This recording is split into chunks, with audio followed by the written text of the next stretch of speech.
Here are a few things to consider to make sure you are ready for retirement. And now, That Financial Guy Show with Keith Wilson.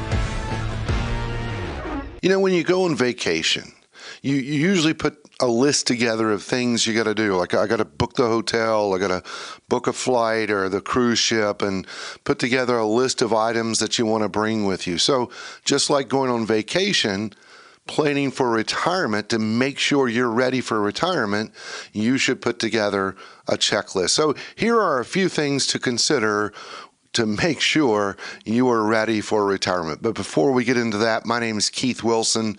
I'm a practicing financial advisor here to help folks along their personal finance journey. Now, if you like this video, I would really appreciate it if you hit the subscribe button and hit the little bell to get notifications when I post other videos like this to help you along your financial journey. All right, getting ready for retirement. Let's kind of look at a checklist. Here are a few things to consider. First of all, retirement's all about income, so you got to figure out what type of living expenses you want to have in retirement. Now, let's talk about what I'm talking about as far as living expenses. So just let's look at where you are right now.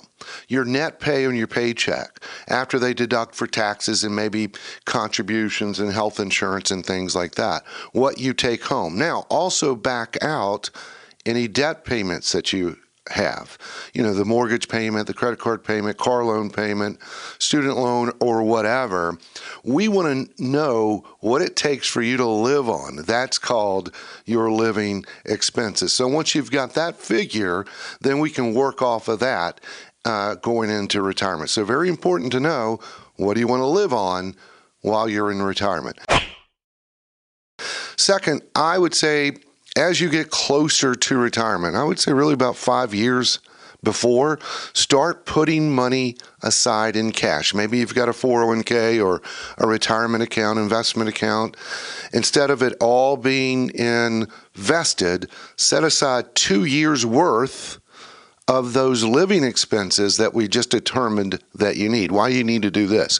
Because if you retired when the market is going down, and then you've got to pull money out of that investment account, then you're getting a double whammy. The market's going down and you're pulling out. So by having 2 years set aside in cash for that purpose, it gives your investment account time to recover. Next, speaking of income, when to start Social Security. It depends. It depends on your particular situation, and there is not a right or a wrong answer to this. So it really depends on your situation and what kind of income needs you have. Now, we have financial planning software that can calculate what's the optimal time to do it based on that person's particular need. And there are calculators out there, but you can pull it at 62. That's going to be the lowest check. Your full retirement age is next for most people watching this video. That's at age 67, and you get the higher check at age 70. So by postponing means you're going to get a higher check, but for some people, they can't postpone, and this is a personal situation, and that's why you probably need a financial plan that will determine when the right time is. Next, I think it's important to have 3 buckets earmarked for retirement. Buckets. I'm talking about a tax-deferred bucket like your 401k or your IRA, a tax-free bucket like a Roth IRA or even an HSA, and then a taxable bucket, which is a brokerage account, an investment account. And the reason you want to spread it out is because you don't know what taxes are going to be like when you retire. So that's a moving target. So this way you can optimize which bucket to pull from. And again, certain financial planning software can optimize the sequence of when to pull or what bucket to pull from first. Or the next one to consider to check off your checklist is, you should strive to be debt-free in retirement. The last thing you want to do is go into retirement and then be encumbered with debt. Even your mortgage debt, I would say to get rid of that by the time you retire. So this is going to free up excess cash flow, because once you retire, you're no longer working. You really are on that fixed income, relying on what you have saved up. So strive to be debt-free in retirement.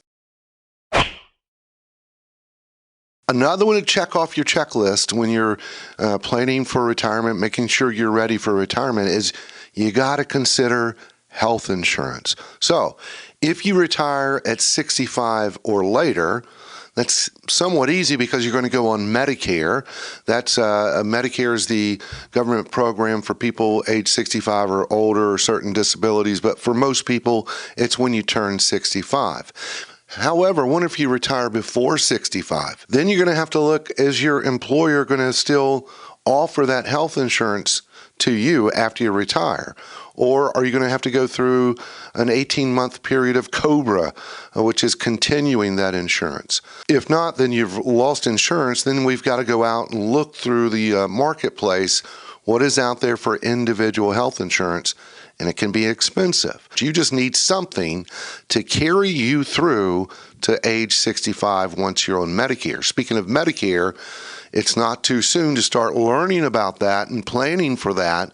Even if you're in your late 50s, you want to be familiar with how the Medicare program works, because once you hit 65, you don't want to be scrambling and be all confused of which route to take. Speaking of health insurance, another one to check off your list is you really should consider having long-term care insurance.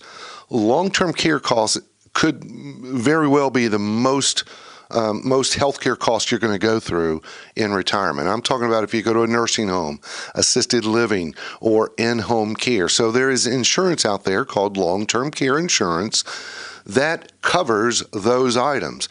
You should be looking into that to make sure that you're properly covered for that event. Lastly, you want to check this off your list. You got to think about yourself in retirement. What are you going to do? What kind of goals do you have? Do you want to go on 2 or 3 trips a year? If so, are they going to be out of the country, or maybe just rent an RV and go across the United States, something like that, or cruise ships, or maybe gardening, golf, or whatever? Think about what you want to do in retirement. You just don't want to be sitting at home all the time, because studies have shown that your health could deteriorate if you don't have interaction and you're not active. So another reason it's important to have these goals and write them down. They may require money. We've got to look at that and how that's going to fit in your retirement plan. So these are a few things to consider. Certainly it's not exhaustive, but it's a starting point. If you're thinking about retirement, maybe you got a few years left before that goal of retiring, let's make sure these items have been considered and checked off. And it probably would be a good idea, once you've got those items in place, to get with a financial advisor, someone you can trust, someone that can build a retirement plan that addresses all these items, because we want to make sure you're ready for retirement.